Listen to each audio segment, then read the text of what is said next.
بسم اللہ الرحمن الرحیم. تمام سننے دیکھنے والوں کو سید صدیر انصافی کا سلام. آپ دیکھ رہے ہیں آپ کا اپنا یوٹیوب چینل آئی کے ٹوڈے. ہم موجود ہیں لاہور زمان پارک میں عمران خان کی رہائش گاہ پر. اس وقت ہمارے ساتھ موجود ہیں صاحبزادہ حامد رضا صاحب. ہم ان سے آج ان کی خان صاحب سے ملاقات ہوئی, اس حوالے سے جاننے کی کوشش کریں گے. سر, آج ملاقات میں کیا ڈسکس کیا خان صاحب کے ساتھ آپ؟ جی بسم اللہ الرحمن الرحیم, بہت شکریہ. دیکھیں, سنی اتحاد کونسل کے کارکنان کا ایک ڈیلیگیشن تھا جس کی خان صاحب کے ساتھ ملاقات تھی, اور اس کے اندر چونکہ جس طرح پی ڈی ایم کا ایک وتیرہ رہا ہے کہ یہ جان بوجھ کے پاکستان کے اداروں کو متنازع کرتی ہے, اور جس طریقے سے پنجاب کے اندر انہوں نے پنجاب پولیس کو استعمال کرنے کی کوشش کی, تو وہ تمام کارکنان وہاں پر خان صاحب کو ملے, خان صاحب کو تمام باتیں بتائیں, اور خان صاحب نے سب کو سمجھایا کہ یہ ملک ہمارا ہے, یہ ہمارے بڑوں نے قربانی دے کے بنایا ہے, یہ ادارے ہمارے ہیں, یہ پولیس ہماری ہے, یہ فوج ہماری ہے. ہم نے کوئی بھی ایسا کام نہیں کرنا جو نقص امن کا سبب بنے. ظاہر ہے جس وقت پولیس کے ساتھ معاملات ہوتے ہیں تو کارکنان بھی جذباتی ہو جاتے ہیں, اور بڑے جذباتی بھی تھے, لیکن خان صاحب نے سب کو سمجھایا کہ آپ نے ٹالرنس کے ساتھ چلنا ہے.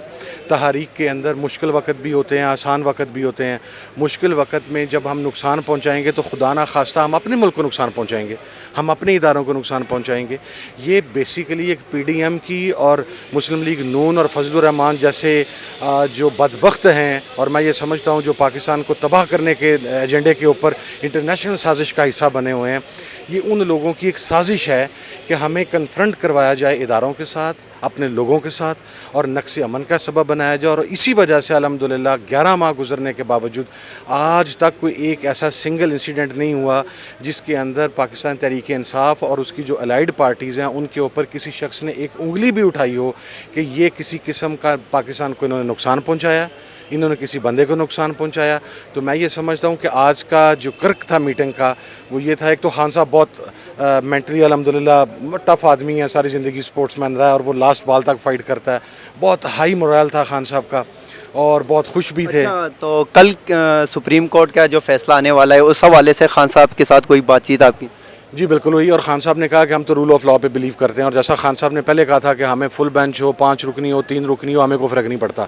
ہم ایسے لوگوں میں سے نہیں ہیں جو عدلیہ میں سے جج پک اور چوز کر کے تو ان کے خلاف تنقید شروع کرتے ہیں. یہی بینچ تھا جس نے جب گورنمنٹ ختم ہوئی تو پی ڈی ایم کو ریلیف ملا تو انہوں نے دادے تحسین کے ڈونگرے برسائے کہ جناب سپریم کورٹ نے آئین اور قانون کی سربلندی کے لیے ایک سٹیپ لے لیا. اور آج اگر وہی سپریم کورٹ کے وہ معزز جج صاحبان پاکستان میں آئین کی سربلندی کی بات کر رہے ہیں تو یہ تمام ملک دشمن عناصر جو ہیں وہ اکٹھے ہو گئے ہیں.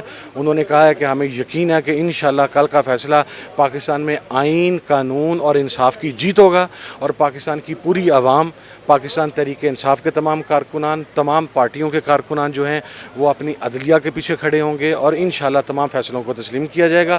اور کل کا دن میرا خیال ہے پاکستان کی جوڈیشل ہسٹری کے اندر ایک ماضی میں بلیک ڈیز رہے, لیکن کل کا دن انشاءاللہ ایک نیا سورج لے کے طلوع ہوگا کہ پاکستان میں آئین کی سربلندی کے لیے, قانون کی سربلندی کے لیے پاکستان کی عدلیہ نے آگے بڑھ کر ایک 1 سٹیپ اہیڈ جا کے. اور ایک بات خان صاحب نے خصوصاً ایمفسائز کی کہ جان بوجھ کے یہ لوگ ججز کو متنازع بنانے کی کوشش کر رہے ہیں. ہمارے لیے سب جج قابل احترام ہے, ہم کسی کو متنازع نہیں بنائیں گے, ہم سپریم کورٹ کا فیصلہ قبول کریں گے. اچھا سر, تو آپ یہاں پہ رمضان میں ادھر موجود ہیں زمان پارک میں, یہاں کا ماحول کیسے لگا آپ کو؟ الحمدللہ بہت شاندار. دیکھیں, میں سمجھتا ہوں کہ وہ فورسز جو اسپیشلی خان صاحب پر یا پاکستان تحریک انصاف پر یہ الزام لگاتی ہیں کہ یہاں پر کوئی مادر پدر آزاد ماحول ہے, میرا خیال ہے ان کے منہ پہ تمانچہ یہ ہے. یہ بھی کہا جاتا ہے سر کہ یہاں پہ دہشت گرد بیٹھے ہیں زمان پارک میں. یار میرا بھائی, دہشت گردی کے خلاف آوازیں اٹھانے والے تو ہم تمام لوگ تھے.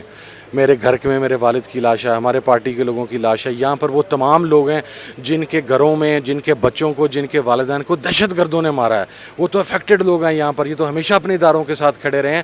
ہاں, جو لوگ پی ڈی ایم یہاں بھجوانے کی کوشش کرتی ہے یا جنہیں پلانٹ کرنے کی کوشش کرتی ہے, چونکہ دہشت گردوں کا سب سے بڑا سرغنہ پاکستان میں رانا ثناءاللہ ہے. مارک مائی ورڈز, ہم نے 2008 میں یہ بات کی تھی جب دربار حضور داتا گنج بخش علیہ رحمہ پر بم حملہ ہوا تھا, تو ان کے فیسیلیٹیٹرز کو